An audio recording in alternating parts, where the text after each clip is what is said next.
What a season we had, right? Just jaw-dropping. Hot dog! Oh my goodness! Inside the park home run! Electrifying! Leave a legacy. Uplifted and back-breaking. I'm a legend, never recommend me. That's something over with the energy. History! Number 300! You're unbelievable! Shohei Ohtani starts the 50-50 club! That's insane! That's something over with the energy. You gotta ride. I'm coming way down.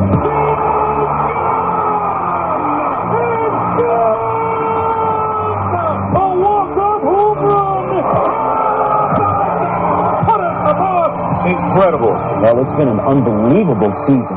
Dan Rice, we said a few moments ago that a lot of people in the Washington area don't even remember a pennant having been won by Washington, but they were in 24, 25, and 33. In 1924, we won the World's Championship. You've got to remember something about that. In 24? In 24. Well, that was, to me, it was a great thing. And, of course, after it is over, this town was a bedlam. And the whole ballpark was just alive. I would imagine it'd be like what if the Senators won in 1965. There are two kinds of people in this world. Those who love Old Bay, and those who've never tried it. Because once you taste this Chesapeake Bay seasoning, you'll immediately be turned into a canvert. Old Bay goes great on seafood, chicken, corn on the cob, French fries, pretty much anything. Join the Legion of Canverts in America.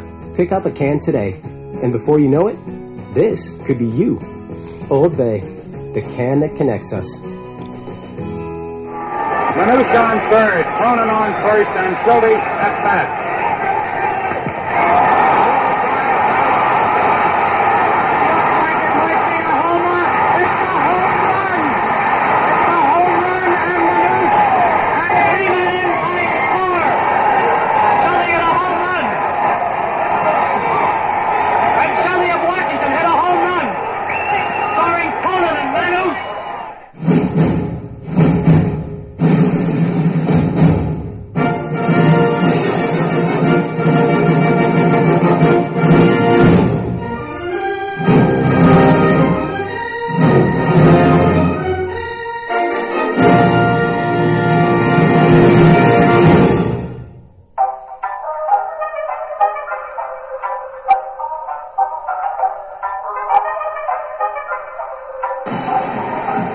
The next 2-2. Davis to left and will hit! Oh my! It's gone!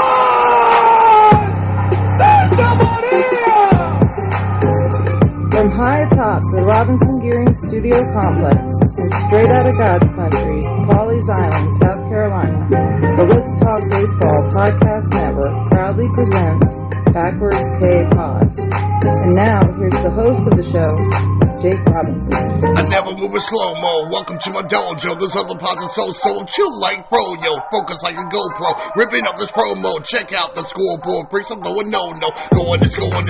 Yo, it's gone. Your heart just stopped. Cause Jake got strong and mighty. Undefeated, I mean it. Pull up the pots, cool it down, then breathe it. Written, produced, directed, and mixed. Dog on your lips and eyes and spit backflips. Pick a tip, any tip, get onto it. I got ridiculous pods without pausing it. You sit at home crying like a girl while I spread the gospel around the world. Yo, the pods are written behind tracks that mixed it smooth with the groove to make ears want to listen. Add a little cut and a rhythm to back it up. Another show to my name, now watch me stack them up. You think another way rap bag, but this ain't no act yet. My hobbies are rhymes, some people trying to be black with that. About time I come out, call the show BKP, now let me turn it out. Yo, name kick the same, born in 71. Date, you know what time it is, I'm packing them guns. Yo, experience, I've been a witness to glory, and that's why I collect ball players and their stories.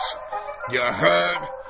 So, once again, back is the incredible, the pod animal, Jake the Snake Robinson from the Let's Talk Baseball Podcast Network. I'm coming out of Pawleys Island, South Kakalaki, half band, half podcast machine, back in the Captain Kirk chair, shields down, photons up. Prepare to engage on this week's digital audio program that I call Backwards K-Pod, where we collect ball players and their stories. Good moment, good brothers and good sisters. What's cracking? Welcome back into the dojo for chapter 172 of the anthological, biographical, historical counting of all the players, characters, moments, managers, stadiums, and all the pop culture references that have molded and shaped our perspective and knowledge of this beautiful tapestry of life we call baseball.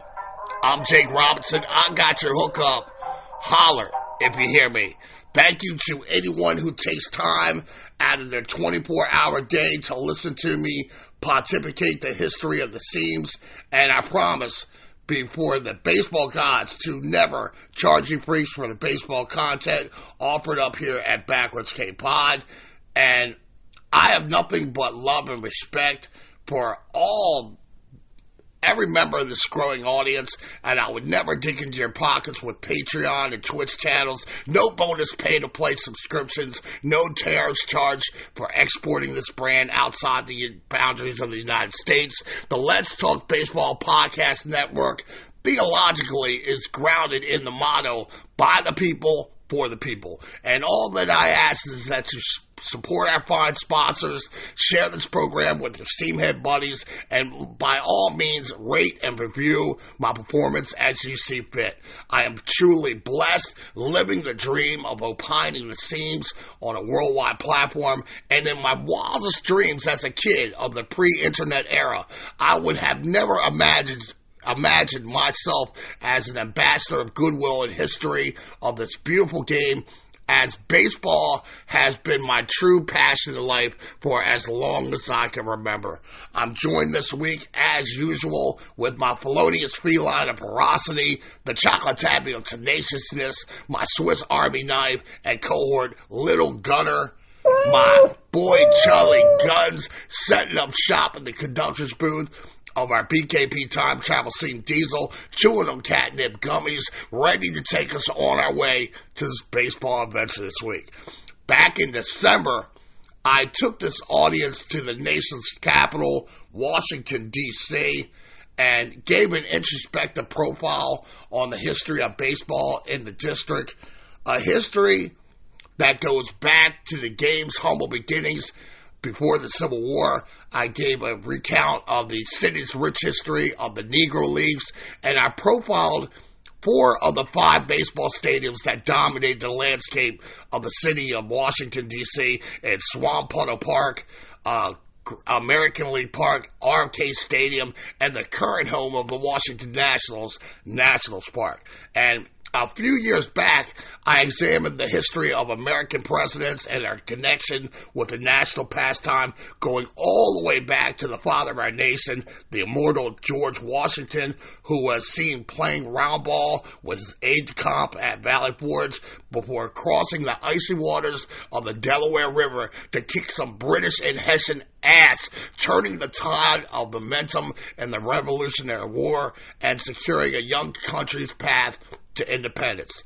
And you can find those shows or any of the other 170 plus chapters of this game's history in that catalog of bangers I've amassed in my vaults of archives. And that's on all podcast platforms, wherever you may be listening to me right now, or you can go to diamondstakejake.podbean.com.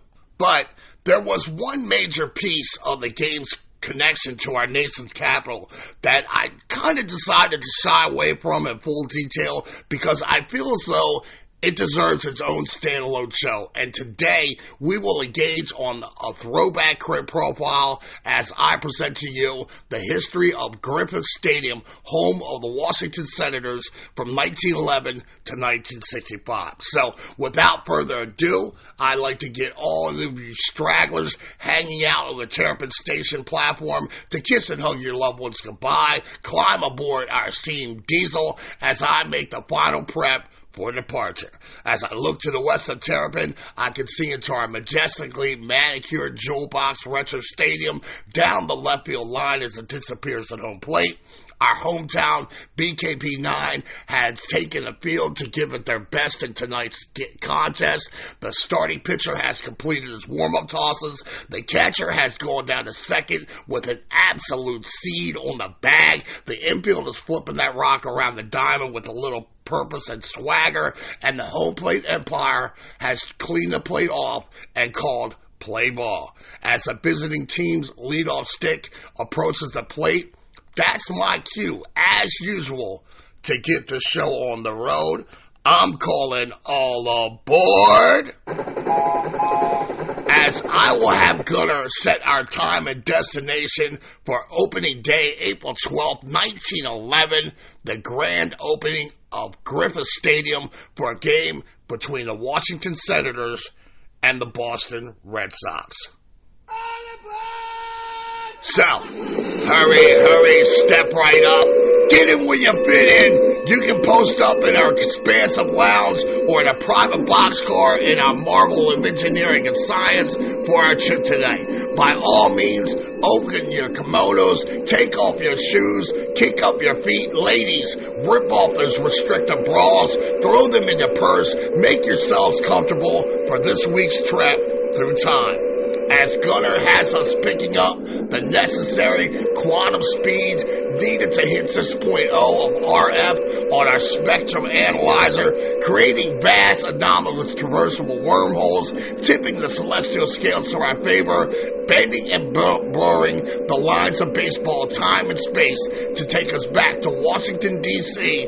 in the year of our Lord, 1911. Now, when the Washington Senators were established in 1891, they played their games at Boundary Field in Northwest D.C. The park was named for its location along the boundary line of the District of Columbia and Boundary Line and 7th Street. And the field is labeled on the 1904 Sanborn Fire Insurance map as Athletic Field. It's bordered on two sides by a high wooden fence, and the Senators would play there until they were contracted by the National League in 1899. The brand new American League establishes a team in Washington, and they reimagined Washington Senators in 1901. They set up shop in the American League Park in Northeast Washington because the National League retained the lease to Boundary Field.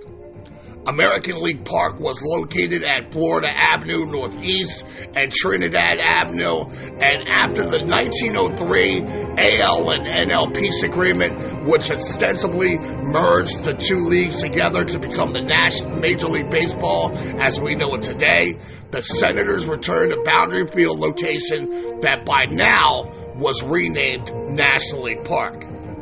And upon moving into their new digs, the Senators took the wooden stands from the American League Park and had them set up in their new crib, and the location is now given at the corner of Florida Avenue Northwest, formerly Boundary Line, and Georgia Avenue, which was once 7th Street. Boundary Field begins as a simple four-sided field. Over the years, the dimensions of the park saw subtle changes, but it consistently remained a large pitcher's park. As early as 1906, it was becoming evident that Boundary Field needed upgrades and improvements.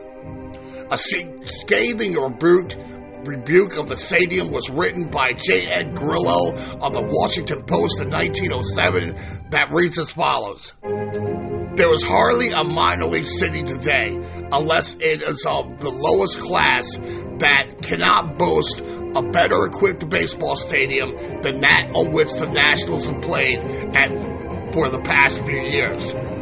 He goes on, "The local so-called ballpark is antiquated and out of date, and far from being in keeping with those in other major league cities. And it is commendable that the local owners have finally come to this realization and are at least contemplating renovations. As far as the present site is concerned, few cities have one better located or more easily accessible, but in these days of rough-built frame stands lacking even ordinary accommodations and the convenient entrances and exits have long passed. There are excuses for losing teams perhaps, but none with such an abominable accommodations as the Washington Club has furnished towards its patrons. Men who have invested in their money in baseball realized years ago that the game had come to stay, and from that time on, our most substantial effort to create ballparks in keeping with the times has been most everywhere but here in Washington, and it is pleasing to note that there has been awakening here, even though it's a belated effort. Finally, in 1910, the club decides to build a new crib, and they announce they're withholding dividends for the investment. The F.J. Osborne architecture firm of Cleveland was selected for the job, and basically that Osborne firm was the HOK populace of its day, creating new stadiums, new state-of-the-art stadiums during its time. And the Osborne engineers, with their experience in using steel and concrete, had ushered in a new era for the country, constructing bridges, and were considered pioneers in stadium construction, and had completed the House of Thrills, Forbes Field in Pittsburgh in 1909. The firm would go on to renovate the Polo Grounds in 1911, build Tiger Stadium in 1912, and Yankee Stadium in 1923, and their tradition of engineering excellence continues to this day with Jacobs Field, Progressive Park in Cleveland, the current home of the Guardians. The plan in Washington was to build a grandstand behind home plate that would stretch out along the first and third base lines. It was projected to seat 15,000 paying customers at a cost of $150,000, which $150K in 1910, it has the economic power of around $5 million today in the 2025 economy. On March 17th, 1911, a fire accidentally started by a plumber's blowtorch destroys the boundary field's wooden stands, and spring training has already commenced, and with opening day less than a month away, the Senators decide to build a new ballpark in earnest and immediately set out to construct the new crib. Once the remains of the ruined stadium had been removed, the new structure begins to rise quickly, and on April 9th, a report in the Washington Evening Star speaks of hearing Negro laborers chanting and singing around the clock while working on the project. With limited political intervention and no bureaucratic red tape to speak of, the structure quickly takes shape. The playing field was closely aligned to its original footprint. The left field line measured 487 feet from home plate to the wall, which is 144.48 meters. Down the right field line was the measurements of 320 feet or 100 meters, and center field, boy oh boy, was that a poke, at 421 feet or 128 meters. The center field wall, it had a right angle notch because the homeowners in the adjoining neighborhood refused to sell their property to the Senators. The exaggerated, extended left field line, it proved beneficial when the field was used for football. In addition, home plate sat 61 feet, 18.59 meters from the grandstand, creating a spacious foul territory of area for the catchers to cover.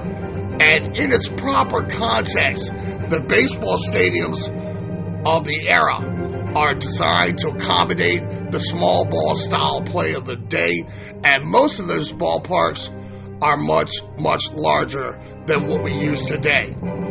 But even for small ball standards, Washington Park was large in comparison to other ballparks of the era. And here we are, nerds, as Gunner has us ripping through that last traversable wormhole for the grand opening of the brand new Major League Baseball Stadium in the nation's capital. April 12th, 1912, for this historic moment where 16,000 seamheads have come to the new crib to watch the Washington Senators with Dolly Gray on the bump to face the Boston Red Sox and pitcher Smokey Joe Wood. The President of the United States at the time was a prominent seamhead. William Howard Taft is in attendance and a willing participant for first pitch ceremonies. A tradition that he began 2 years earlier on April 14th, 1909, in the old ballpark where he is approached by umpire Billy Evans and invited to start the game off with a toss from the grandstand. A moment I covered extensively in the President and Baseball bio, and in previous years, the District Commissioner of D.C. usually did the honors, and eventually a presidential box will be installed in Griffith Stadium for the use of future presidents. And sidebar freaks, Calvin Coolidge was the only president to do the honor 3 times in a season in the stadium. Once for the 1924 opening game. The second time was before the Olympic quota game, which was a fundraiser for the U.S. Olympic team. And on October 4th, 1924, Game 1 of the World Series between the Senators and the New York Giants. Now, the game is scoreless the first 2 innings, but the Red Sox would strike first when catcher Buddy Madden and Smokey Joe lead off the inning with back-to-back singles. Boston would cash those 2 runs in with groundouts and hold on to a 2-0 advantage in the 3rd inning. The Red Sox would tackle 2 more runs in the 4th when Duffy Lewis hits a ground rule double and Heine Walker walks. In his first big league game, Rip Williams hits one back to the mound, and Gray, trying to force Lewis out of third, has a throwing error, loading the bases with no outs. The next batter, Clay Engel, reaches on the fielder's choice with a force out in the plate, and Buddy Madden smacks a single, driving in Boston's 3rd run with center fielder Clyde Milan throwing out Rip Williams trying to score. But Gray would uncork a wild pitch to the next batter, and the ball had a way of rolling forever to that backstop that was 61 feet behind the dish, allowing Clay Engel to put Boston ahead 4-0 in the 4th. Afterwards, Gray rights the ship, shuts down the Red Sox bats in the 5th, and Washington will finally get on the board in their bottom half of the inning with a run on a walk to Gabby Street and singles by Clyde Milan and Kid Eberfield. Dolly Gray by now was in the zone after that rough start, and he dispatches Red Sox batters in the 6th in order. In the bottom half of the 6th, the Senators transform a 4-1 deficit into a 7-4 lead. With 1 out, Senators first baseman John Henry singles. Red Sox shortstop Heine Wagner makes the 2nd error of the day on a ball hit by George McBride. Gabby Street singles in Henry to cut the Red Sox lead in half, 4-2. Warren Miller, pinch hitting for Gray, hits a sharp grounder to Wagner, who commits his 3rd error of the game, and after an errant throw to the dish and an attempt to nail McBride, sails over catcher Red Kleinlow's head to trim the lead to 4-3. Milan wraps a single to load the bases, and the Red Sox go to the bully and call on Ed Carger to replace Smokey Joe Woods. Carger as ineffective, surrendering an RBI single to Jimmy Schaefer, the second pinch hitter that Senators manager Jimmy McAleer used in an inning to tie the game. Kid Eberfield would tack in on 2 more runs with a clutch double to put Washington up 6-4. Second baseman Billy Cunningham drew a walk to reload the bags, and Carter plunks Doc Gressler to force in Washington's 7th run of the game and the 6th of the inning, in which 9 straight Senators reached base.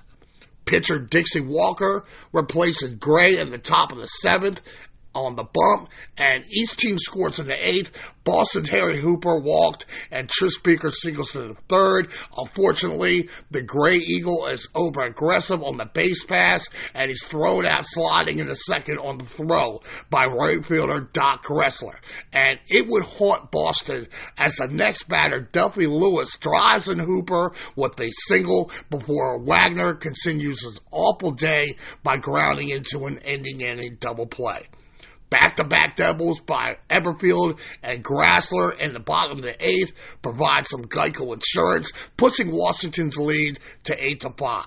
In the 9th inning, Dixie Walker has the Senators fans on edge by walking Rick Williams and Red Sox pinch hitter Steve Yerkes. With 2 outs, Larry Gardner singles to load in the bags, representing the go-ahead run into dish.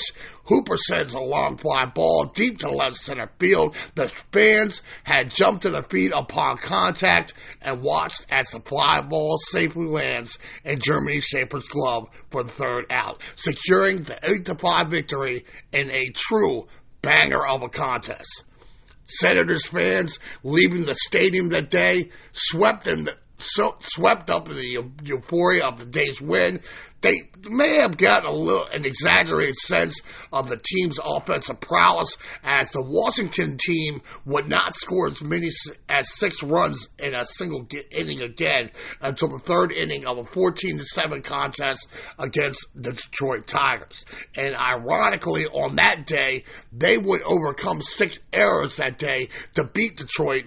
And on this grand opening day in April 1912, Boston gives 6 errors to Washington for the wild comeback win in the stadium's first game.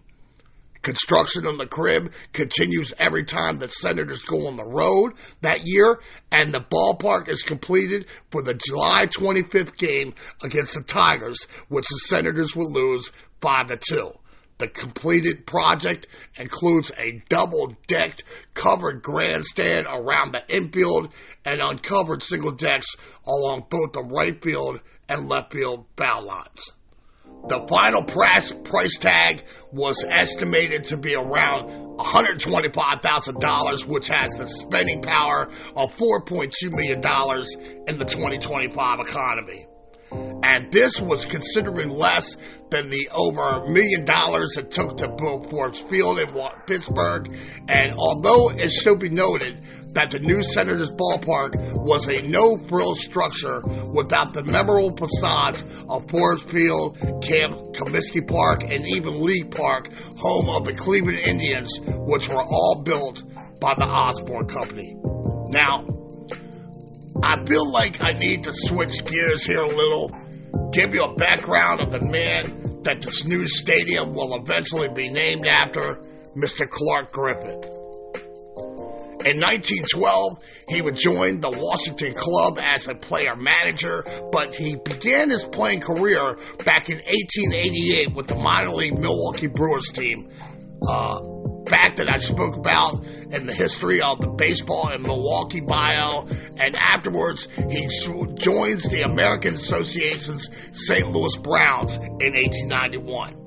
He is released by the Browns that year, joins the Boston Reds, only to be released again in September.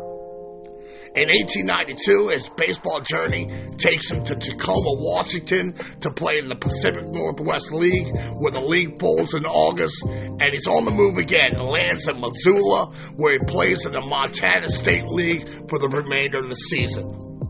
The 1893 season finds Griffith playing for the Oakland Oaks in the California League. The league goes belly up, folding like a cheap suit in August. In September, he's on the move yet again and lands on the Chicago Colts roster, a National League team. He plays for the Colts the next 7 years. He attends law school at Northwestern University, and he buys a ranch in Craig, Montana in 1899. While playing for the Colts, Griffith has 6 consecutive seasons of elite pitching, amassing at least 20 wins every year from 1894 to 1899, an impressive feat considering he was one of the top pitchers in the league. And he's also one of the pitchers responsible for baseball increasing the pitching distance from 55 feet to 60 feet 6 inches in 1993. And everyone remembers that Bob Gibson and his incredible pitching exploits in 1968. They forced Major League Baseball to lower the mound, but hardly anyone ever remembers that Clark Griffith's dominance on the mound during the 1890s led to the mound being moved back to the distance that we know today at 60 feet 6 inches. And Griffith is a National League player. He's loyal to the league, but he finds himself becoming frustrated by the status of players as property of Major League owners, saddled with reserve clause with no negotiating leverage as the salaries are tightly controlled by the owners. Clark is a forward visionary, and he tries to organize a players' union to challenge the oppressive system. And unfortunately, he would only gain moderate support from the players who feared for their job security if they dared to challenge the system. Griffith would have an opportunity to meet with his good friend Ben Johnson, a fellow visionary who wanted to form a brand new baseball league to address some of these issues, and the two are at the forefront for establishing the American League.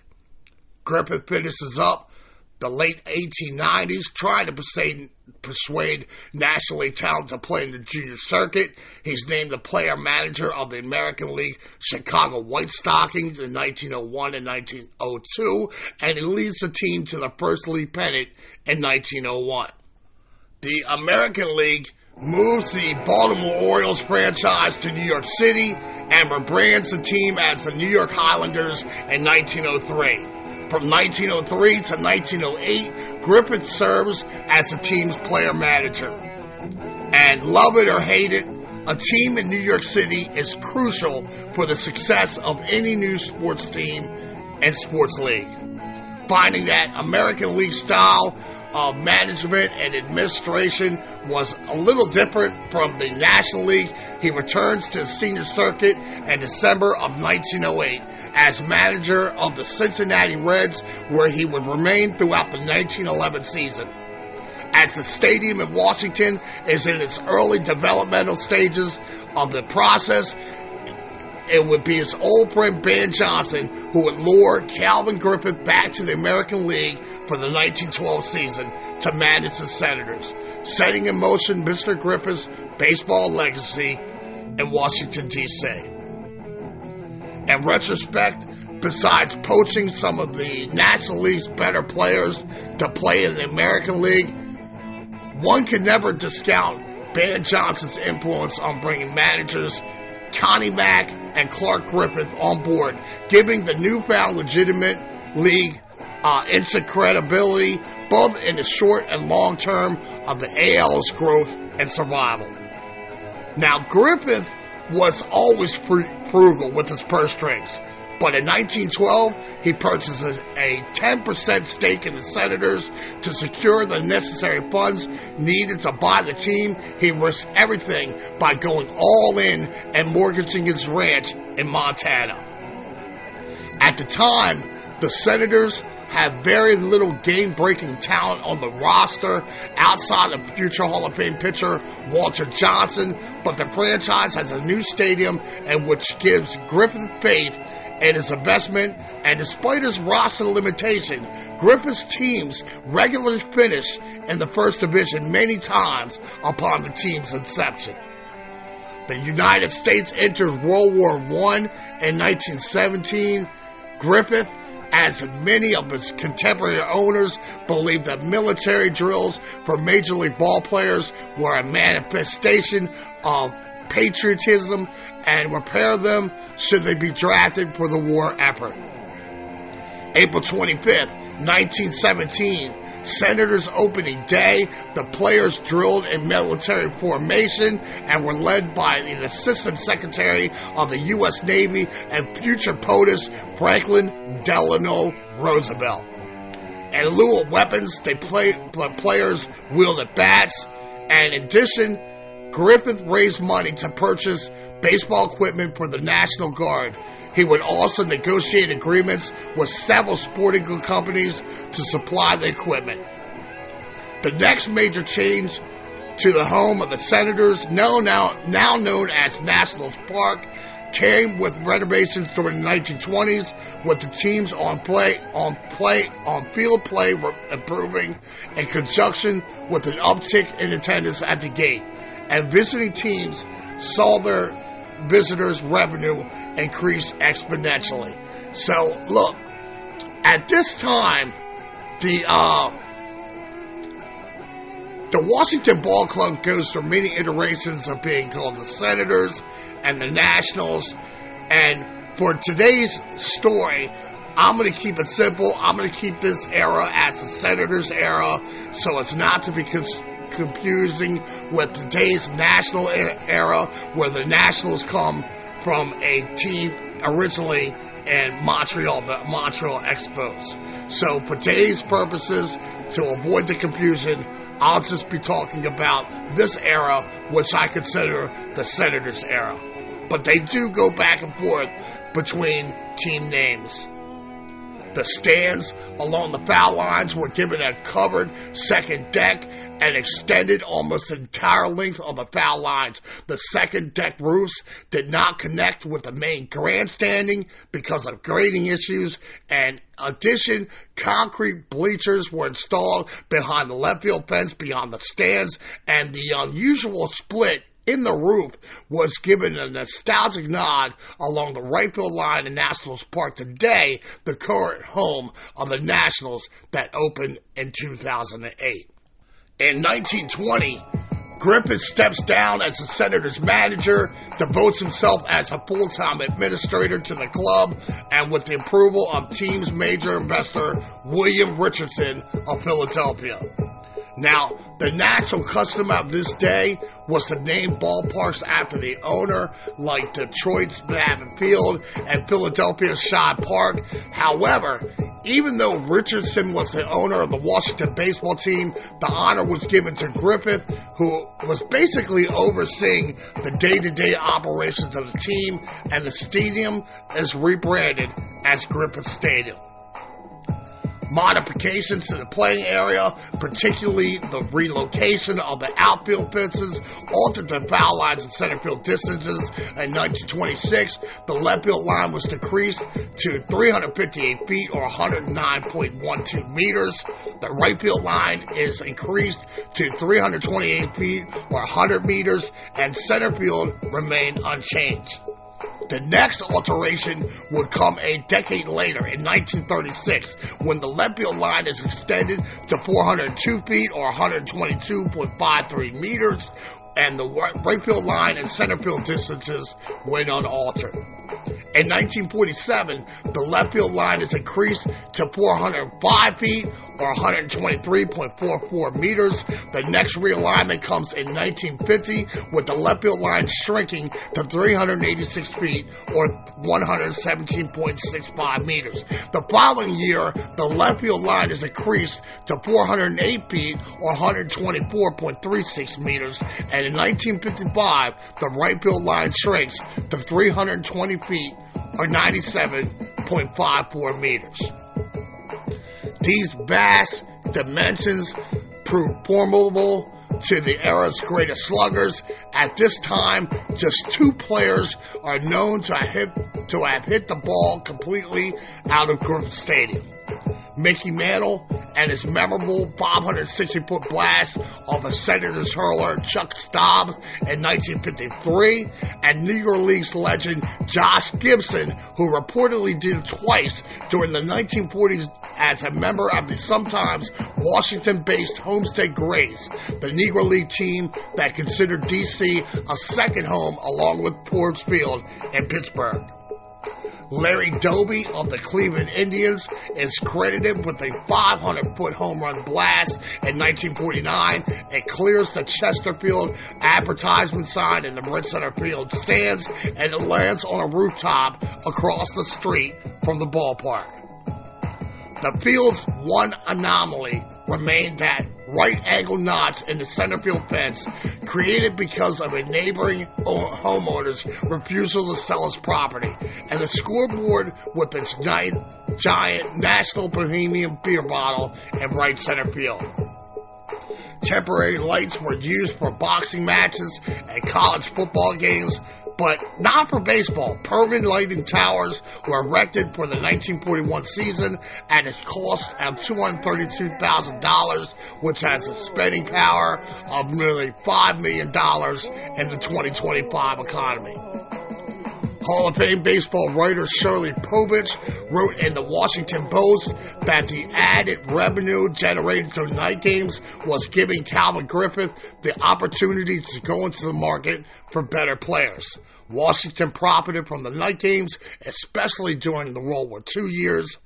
And before the age of loudspeakers or radio or TV broadcasting, the lineup for today's game was given to the fans at the stadium by a man named E. Lawrence Phillips, who had built out the lineups to the game's patrons with a megaphone along both the right field and left field lines. He would partake in this ritual for 28 years before retiring in 1928. And a loudspeaker system was installed on Griffith Stadium on September 1st, 1930, and it becomes a big hit for the fans. Other technological advances affected the game's growth during the 1920s, and in 1924, thousands of Washington baseball fans who were unable to obtain World Series tickets because of the park's limited capacity, which it's a big park, but it only seats around 30,000 fans. So because of the limitations of getting a ticket for the game, or maybe it might have been the price of the ticket, a lot of fans are listening to the game by radio, the newest technological craze of the day. Fans would gather around the radio and listen in as sports radio's first major star, Graham McNamee, broadcast the first of his 12 consecutive World Series games. A local radio sales increased by 60%, but sponsors were concerned that listeners would eventually give up listening to the action on the radio in favor of having a first-hand view of the game, a theory which never comes to fruition. With the emergence of quality teams in the 1920s, the Senators win American League pennants in 1924, 1925, and 1933. And they win the World Championship in 1924 over the New York Baseball Giants. This era of Senators is paced by players like Muddy Ruel, Joe Judge, Goose Goslin, Sam Rice, and player-manager Bucky Harris. The stellar pitching staff included Tom Zachary, George Mogridge, and Walter Johnson, who was in the back nine of his Hall of Fame career. The Big Train would lose Game 1 and 5 in the 1924 World Series, but he picks up the win in Game 7 clincher with his work out of the bully. Another moment I covered in a Walter Johnson biopic sitting in that catalog of bangers. After a profitable 1924 season, Griffith purchases land for his new home to be built along Washington's prestigious Diplomats Row at 16th and Decatur Streets. The 1925 season saw the Senators repeat as American League champions before losing the Fall Classic to the Pittsburgh Pirates in 7 games. This time, Walter would pick up wins in Game 1 and 5 in the series, but he would lose to clincher Game 7. Goose Goslin was white hot, pacing Washington's offense with 8 hits in the series. Walters retires in 1927, and Washington returns to the World Series in 1933, losing to the New York Giants in 5 games. The Senators hosted the Midsummer Classic twice during Griffith Stadium's lifetime. In 1937, with the former Secretary of the Navy, now President of the United States, Franklin Delano Roosevelt in attendance, the American League wins the game 8-3 with second baseman Buddy Meyer and the Farrell brothers catcher Rick and pitcher Wes representing the hometown Senators. When the game returns in 1956, the National League wins 7-3 with Senators outfielder Roy Sievers as a lone representative on the American League squad. Although the Senators would only win 3 pennants in the district, they had many outstanding players and moments of note. The 1902 American League batting champion was Ed Delahanty, who posted a .376 BA. Goose Goslin won the batting crown in 1928 with a .379 batting average. Buddy Meyer took home the crown in 1935 with a .349 BA. Mickey Burden topped the American League in 1946 and 1953 with a .353 and a .337 average, respectively. In 1941, everyone remembers the hitting exploits of Ted Williams and Joe DiMaggio that summer, but the Senators had Cecil Travis, whose .359 average was second only to Spinner's .406 mark. Travis is an interesting case study. He misses 4 years of his career serving in the military and even endures painful frostbite in his toes. He returned to the Senators for 3 years, finished his career with a lifetime .314 batting average. During the expansive dimensions, despite the expansive dimensions of the new crib, the Senators would produce 2 home run champions, Roy Sievers in 1947 and Harmon Killebrew in 1959, with both players belting 42 home runs. In the pitching department, 20-game winners included Bob Groom in 1912, Stan Kopaleski in 1925, Alvin Crowder in 1932 and 33, Monty Weaver in 1932, Earl Whitehill in 1933, Dutch Leonard in 1939, Roger Wolf in 1945, Bob Porterfield in 1953, and of course, they had big train Walter Johnson, who had 12 seasons with 20 or more wins in a season. On August 2nd, 1927, in recognition of his outstanding career and a celebration of his impending retirement, a granite shaft with a bronze table was to be placed at the ballpark in his honor. And it was umpire Billy Evans who inspired the presidential first pitch tradition all these years back, and he was calling Boston strikes and Walter's debut.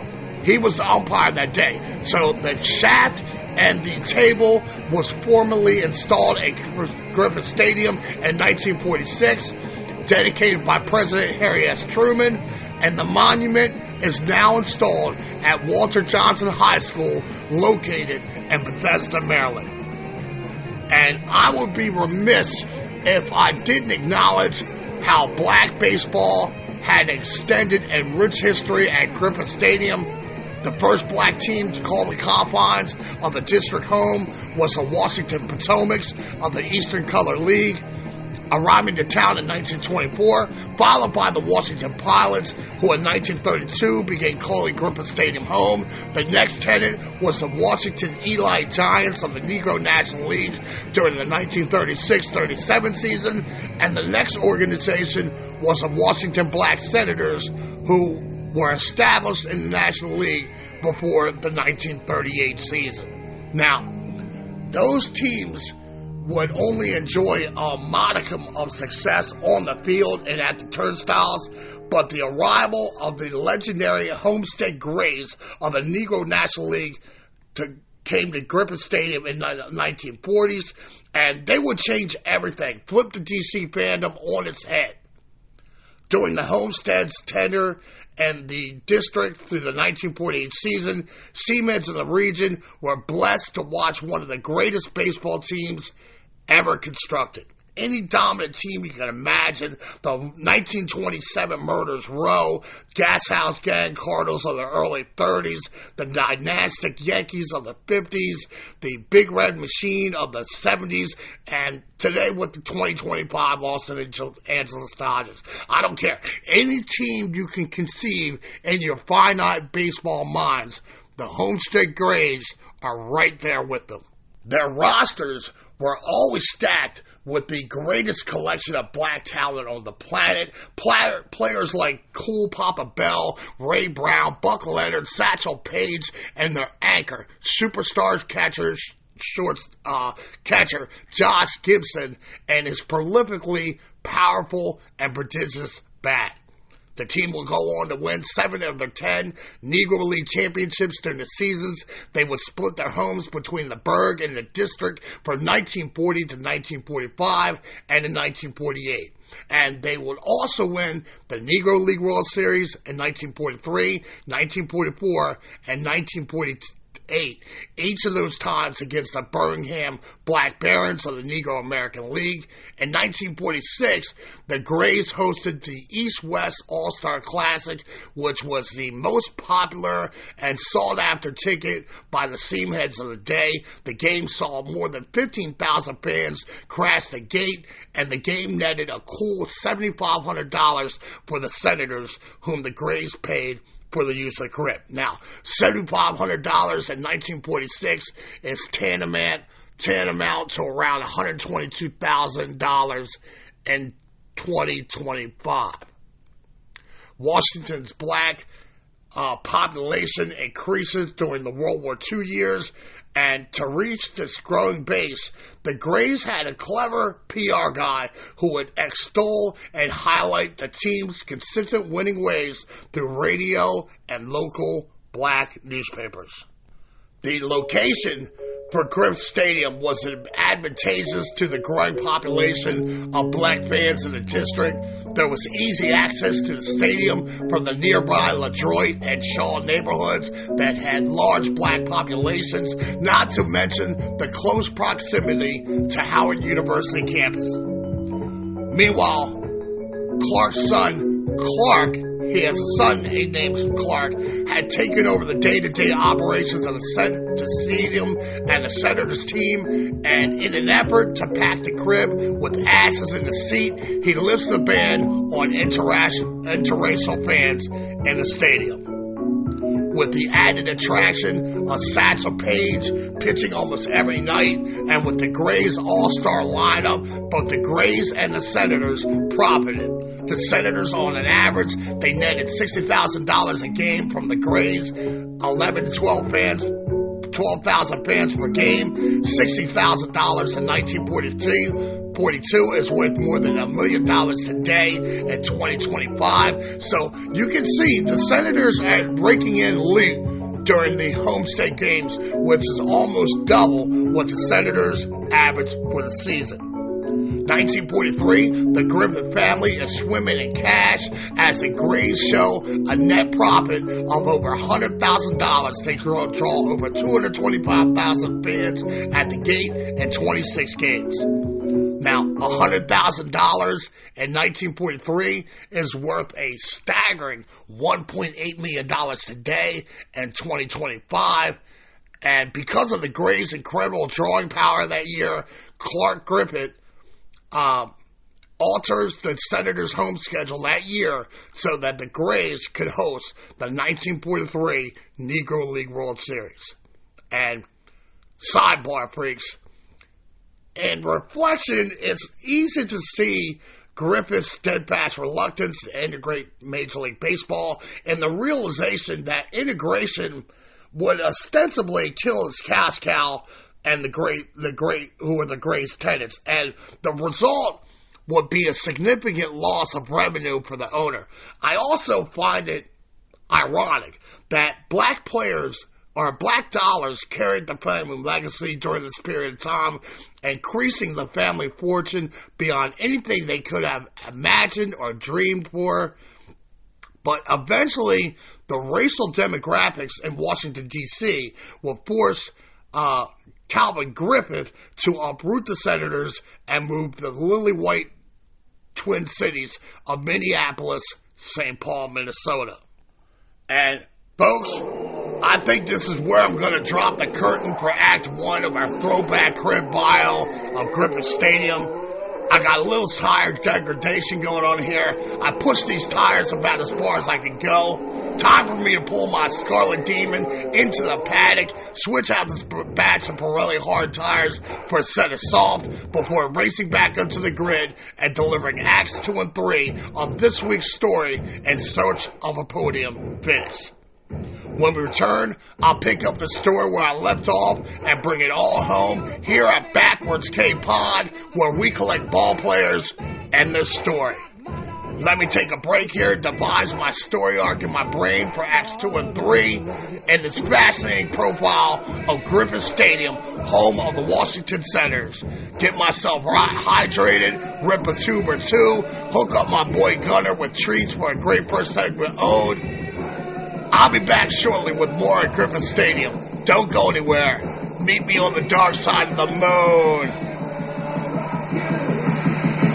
Sing it!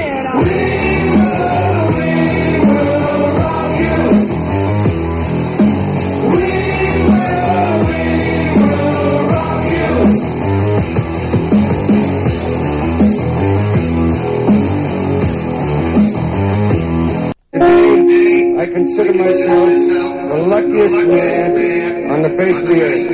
Jackie Robinson, 13 home runs to the left field stand. Here comes Roger Maynard. There's a new home run champion of all time. I don't believe what I just saw. Howard Jr. has reached the unreachable star. This crowd on its feet and in unison. This one has a chance. Home run! The answer. The Boston Red Sox are world champions.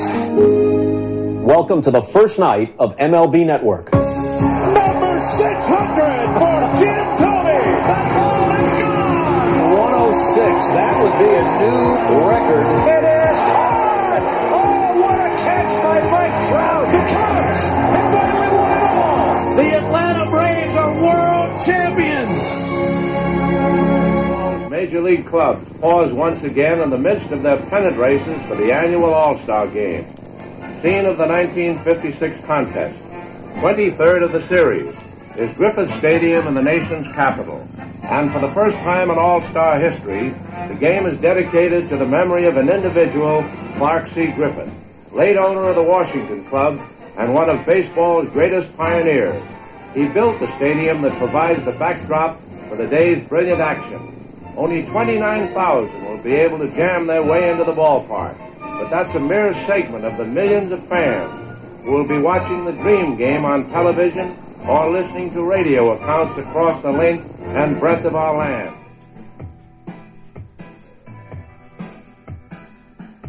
Howdy, y'all. This is Big Tex Gage Dean, executive producer of Backwards K-Pod. In Texas, we do everything big. After football and golf, there's probably nothing I love more than going fishing and enjoying a good crawfish boil. The only thing I dislike about going fishing is the lingering odor it can leave on your hands afterwards. Well, the Fish and Hand Cleaner is an all-natural liquid soap perfect for overpowering fish and bait odors from your hands. I can't tell you how many times I've eaten steamed crabs, lobster, shrimp, crawfish, and then washed my hands with regular soap, only to touch my eyes half hour later, and my face begins to melt off due to the damn Cajun Old Bay spices. Well, we also have a hand cleaner specifically formulated to use after eating shellfish and other seafoods. Perfect for cleaning spicy, smelly hands after a Texas-sized seafood feast. In these cases, don't settle for anything less than our crawfish hand cleaner, our crab hand cleaner, or the fishing hand cleaner. An ingenious trifecta of natural hand soaps developed and owned by a disabled Navy veteran. He and Jake had a true connection as they were boot camp shipmates all the way back in 1989. So he is family, folks. And one thing we do here at the Let's Talk Baseball Podcast Network is look out for family. So you can support two grassroots companies by two former shipmate Navy vets.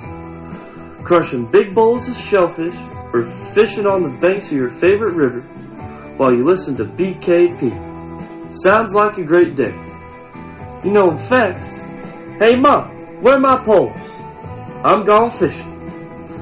There is also a buffalo wing hand cleaner in development as we speak. To check all of the incredible products of this great company, you can go to www.crawfishhandcleaner.com or call the home offices at 713-588-0290. That's 713-588-0290 to support the grassroots company that supports your grassroots podcast show.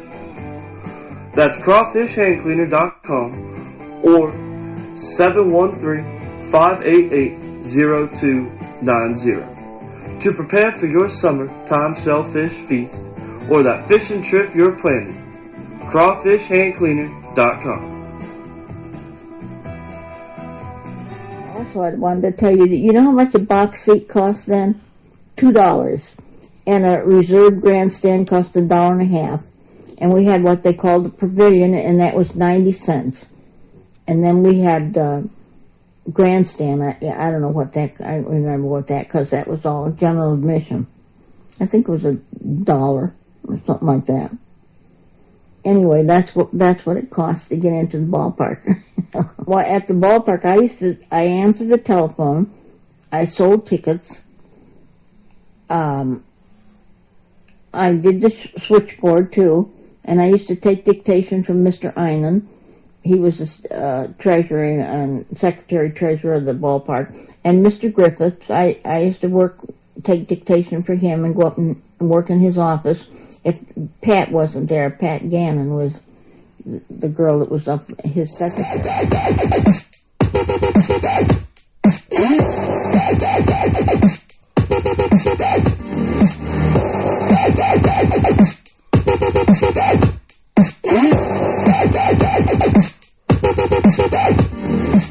Okay, good brothers and sisters, welcome back into the Let's Talk Baseball Podcast Network, and this is Backwards K-Pod, where we collect ball players and their stories.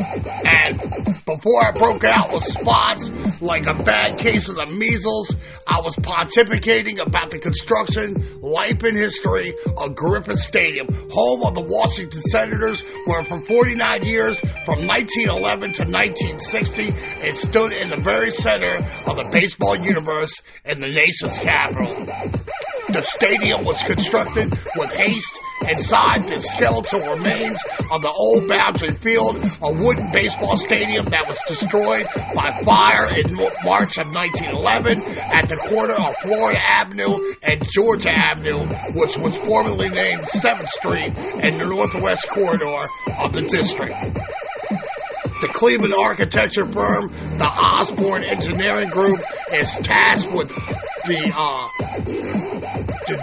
job of bringing Boundary Field back to life with a new reimagined concrete and steel structure for the Washington Senators, who were becoming a fixture in the new American League. The construction begins in April of 1911 and is completed by the end of July at an estimated cost of $128,000.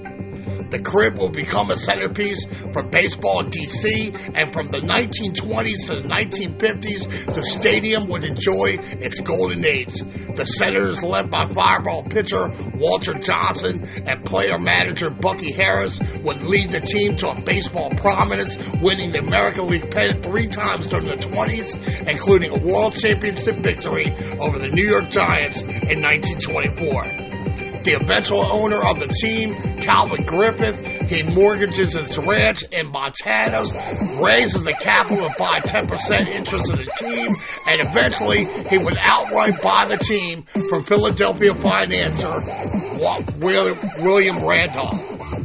Soon the crib becomes a sign of the technological advancements of her day as the game and the country go together. Griffith Stadium would house some of the modern amenities that we take for granted now. In 1924, radio is the biggest technological advancement of the time, and the Senators began broadcasting their games. In 1930, a PA system is unveiled at the park with loudspeakers pumping out the lineups and music, and it goes over quite well with the fans. In 1940, permanent light stands are erected around the park, and the birth of nighttime baseball is an economic boom for the club. The 1940s saw the Senators share the club with one of the greatest baseball teams ever assembled, the Homestead Grays of the Negro National Leagues, with the Grays splitting the home schedule between Forest Field in Pittsburgh and Griffith Stadium in the district. The super team will go on to an unprecedented run, winning 7 Negro League championships from 1940 to 1948 and 3 Negro League World Series championships in 1943, 1944, and 1948. With the black population increasing exponentially during the World War II years in the nation's capital, the Grays routinely outdrew and outmonetized the Major League Senators, securing the Griffith family legacy of wealth and influence in Washington baseball.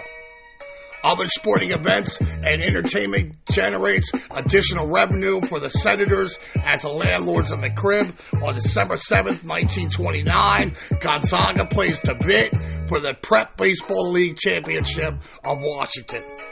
Georgetown University begins using the stadium as their home field in a relationship that would last from 1921 through the 1950 season. George Washington University also played there during the 1930s and 1940s, and occasionally you'd have scheduling conflicts between the Hoyas and G-Dub, but the two schools would always work it out. The two schools even began playing night games during the 1930s. The University of Maryland Terrapins also called Griffith Stadium home in 1948 while the campus stadium was under construction. Howard University was just a long fly ball away from the crib, and the Bisons would use the stadium to host the rival Lincoln Lions in the 35th chapter of the storied football rivalry on Thanksgiving Day, 1940. The Boston Redskins of the National Football League relocate to Washington, D.C. in 1937, and for 34 years, they set up shop in the crib. The team was moderately successful, but in 1940, they suffered an embarrassing 73-0 loss to the Chicago Bears in the championship game, the most lopsided loss in championship game in NFL history. The football teams contributed on an average an additional $100,000 in annual revenue from their rental fees and concession stands profits, sharing alone. $100,000 in 1940. It has the spending power of around $2.3 million today. In addition, Clark Griffith was also profiting from advertising. In 1940, Griffith takes some of that new cash he's earned and he spruces up the joint, giving the seats a fresh new layer of paint, and he has 150 truckloads of brand new sod laid out on the field to repair the damages to the field incurred by the Redskins football team. Boxing becomes a prominent sporting event, booking at the stadium. 10-round welterweight bout between Holman Williams and Izzy Gennaro. Janizo goes down in the stadium on September 4th, 1940. Janizo won by decision before 2,500 paying fans. Welterweight champion Henry Armstrong successfully defends his title on September 23rd, 1940 against pugilist Bill Burr before a sellout crowd of 15,000 boxing fans. Heavyweight champion Joe Louis, the Brown Bomber, defeated challenger Buddy Bear on May 23rd, 1941, when Bear's manager throws in the towel in the 7th round as Louis continues to pummel Bear. On October 3rd, 1949, Joe Louis, attempting a comeback, returns to Griffith Stadium for an exhibition match versus Abe Gestick.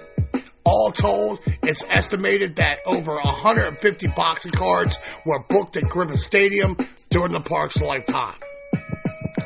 Now, pro wrestling began getting booked at the crib. Professional wrestling in 1938 was a colorful event, and audience participation was expected and encouraged. Louis Atchison promoting the Jim Londo's Bobby Bruins match, and the Washington Post does his best to promote the match, writing there is a rumor that there's a shoot match going on at the stadium, which basically means the two dudes will be working stiff with closed fists and mashed potato forearm shots, but he goes on saying that only guns and knives will be barred from the match. It's every man for himself, including the irate customers who inhabit the ringside seats. The high energy of wrestling matches would continue through the years at Griffith Stadium, with colorful comments in the Post promoting the events. In August of 1939, 5,000 fans are enthralled by the in-ring action as they watch Ernie Dusick become the first man to successfully break Najo Singh's patented Cobra Clutch and defeat the Head of the Heel. During World War II, it was only fitting that Griffith Stadium be used as a vehicle to aid the war effort with scrap metal drives. Local radio personality and singer Kate Smith, along with megastar Bing Crosby, pleaded with the fans to invest in war bonds, promising a free ticket to future baseball games for each bond purchased in advance. During the Korean War, Clark Griffith donates the earnings from a game between the Senators of Red Sox to the Red Cross. So, before the 1960s, ballparks were not designed to be multi-purpose facilities. However, since they were usually the largest structure in any given city, they also began to host many non-athletic events, and Griffith Stadium becomes a major entertainment hub in the city. In May of 1927, the stadium hosted dog races. The weight of the dogs ranged from 8 to 14 pounds, and it was a frenetic race that saw these little whippersnappers from across the nation race against each other. On June 17, 1928, the Masonic Festival highlighted shrine and grotto drill teams before a crowd of 8,000 patrons. On June 7, 1932, local students competed in the annual competitive drills competition for the high school Cadet Corps. In addition to drill competition, there were also field days with events like the Fat Man Race, Tug of War, a sack race, and baseball games in front of 2,000 people. Not to mention, there was a Night of the Thrills, an annual circus sponsored by the Masons beginning in 1938, with clowns, elephants, and trapeze artists providing annual entertainment with Griffith Stadium as a venue of their choice. Griffith Stadium also saw its fair share of religious events. On a rainy October night in 1937, 200 people were baptized by immersion by Elder Lightfoot Solomon Michaud. Elder Michaud's church, the Church of God, and sat across the street from the stadium. And for the ceremony, the city fire department filled the baptismal tank to a depth of 3 feet with water from the Anacostia River. Billy Graham and his 1960 National Crusade was held at Griffith Stadium from June 19th to June 26th and had an estimated attendance of more than 140,000 people during the 8-day revival. Clark Griffith continues to be a senator's administrator, but expands the family empire when he brings in his nephew Calvin Griffith and Calvin's sister Teresa Griffith Haynes. Clark's nephew and niece had been born in Montreal.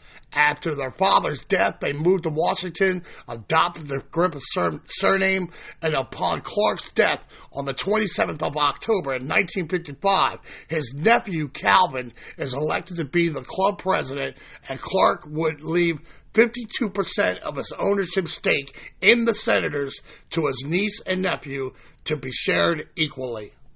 The last successful Senators team was the squad that finished the 1945 season in second place. In 1946, capitalizing on the previous season's success as well as the post-war return to normalcy, the Senators drew a league record of 1.027 million fans to the park, which was more than 4,000 more spectators in 1945 and 200,000 more than 1947.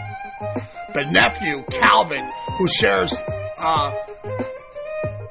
he tries to make a few things to make the experience of the ballpark more attractive and fan-friendly. In 1956, he makes cosmetic changes along the left field line, which makes room for more seats and an extravagant beer garden. However, the ensuing years are earmarked by declining attendance and the aging and deterioration of the proud yard. Bill DeWitt, the president of the St. Louis Browns, brazenly declares that Griffith Stadium is the most rundown excuse for a ballpark in the majors, which, pot meets kettle. A scathing rebuke from the dude whose home venue is Sportsman Park, which is ostensibly it was a dumpster with turnstiles. By the mid-1950s, Calvin Griffith is looking for an strategy to leave Washington, D.C. He looks around and he sees a neighborhood in decline bordering the ballpark. He is less than enthused in the shifting racial demographics of the city. And in 1954, the Orioles had moved into Baltimore, just 45 minutes to the north of D.C., and the new team was encroaching on its once pristine virgin territory. By the late 1950s, rumors began circulating around the prospect of building a new facility for the Senators, and finally, after much political theater, the city begins the development process of constructing a large dual-purpose crib for the Redskins and Senators to be built around on the east end of East Capitol Street, near the D.C. Armory. But Calvin is conflicted, emotionally about the prospect of his new structure, and on one hand, he believes the nation's capital should absolutely have a Major League Baseball team, but he was weighing that against the fact that Griffith owned the current stadium outright, and he controlled the money earned from the concession stands. He could rent the building out for extra income, and he didn't need to share any of that loot. The new stadium proposal will be seriously lacking in perks and personal income to line up his pockets. And critics at this time pushed back on Griffith's knack for listening to offers from other cities, to which he would shoot back, "The Washington baseball team is a corporation with many stockholders, and it's my obligation as a president to listen to all offers and any propositions that would prove the value of their holdings.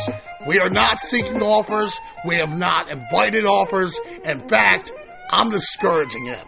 And sidebar, folks, that reminds me of when my mortal sports enemy forever, Bob Irsay, the owner of the then Baltimore Colts, returns from Indianapolis to BWI Airport, absolutely 3 seats from the win, drunk out of his mind, and begins scolding and taking the Baltimore press to task for daring to ask him questions about the Colts' possible leaving Baltimore for Indy.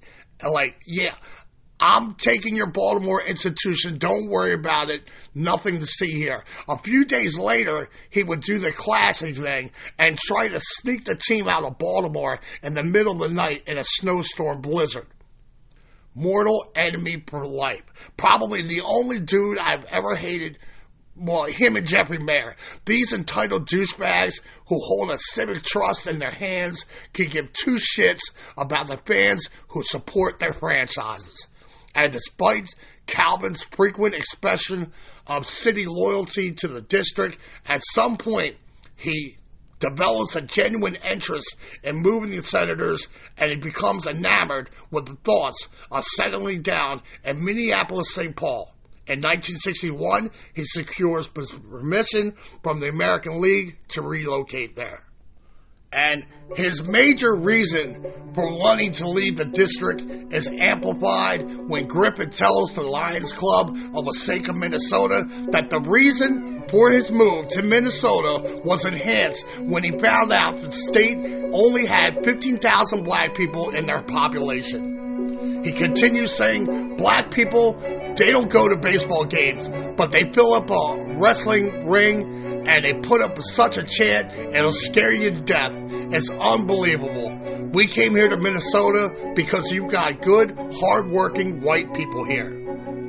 The American League, fearing congressional blowback against baseball's antitrust exemption, awarded an expansion franchise to Washington that would also be known as the Senators.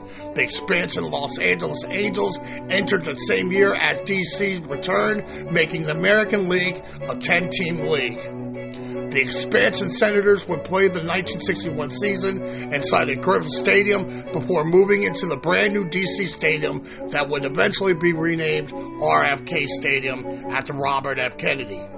After 10 years in Washington, team owner Robert Shore would take his iteration of the Senators and relocate to Arlington, Texas, where the team rebrands as the Texas Rangers. In a fitting tribute, the Church of God across the street, the one that held the mass baptismal, the organ filled the air with the melody of all lines sang on the last day the Senators played at Griffith Stadium. And Howard University would eventually purchase the Griffith Stadium plot of land and build its university hospital on the sacred grounds, and it's still there today. A plaque along Georgia notes that the historic ballpark was demolished January 26, 1965, and it mentions some of the notable moments that occurred there. The location of home plate is currently marked inside the hospital's entrance. So, check it out, nerds. If you live in the district, or maybe you're planning on taking a trip there, maybe you want to take it to national games, or check out the many monuments in the city that exemplify our country's history and political influence on the world, launch your drones and set the coordinates for 38 degrees, 55 feet, 3 inches north by 77 degrees, 1 foot, 13 inches west, and let that bad boy hover over what is now Howard University Hospital and the ghost of Griffith Stadium, the baseball stadium that was opened 111 years ago and closing gates for good 63 years ago. Ladies and gentlemen, boys and girls, seamen of all ages, this has been the story of Griffith Stadium. And I want to thank you freaks for stopping through this week, spending time with me as I unlock the story behind this classic throwback crib and vital piece of Washington, D.C. history.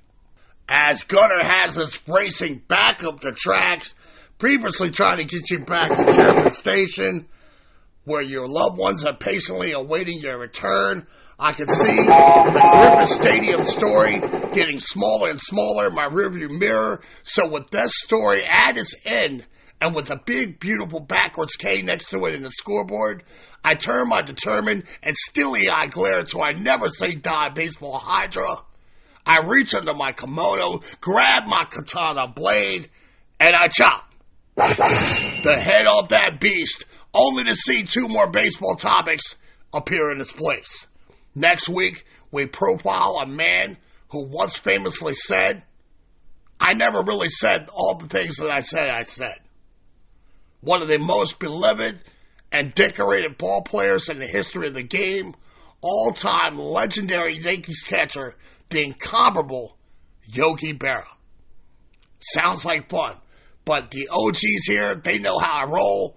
That's another story for another pod here at Backwards K Pod, where we collect ball players and their stories. I will never charge you good brothers and sisters for the baseball content, But I'll be up bright and early tomorrow morning, working up a sweat in a bullpen session, always looking for ways to up my game in anticipation of my next start in the rotation. And I promise, nerds, I'll try to be better next week.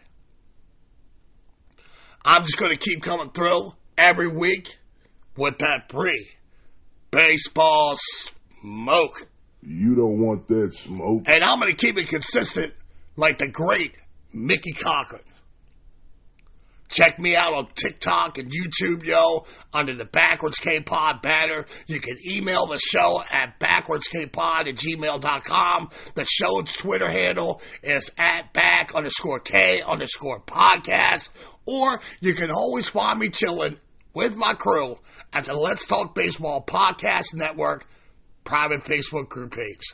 Answer the questions, come on in, and join the chaos.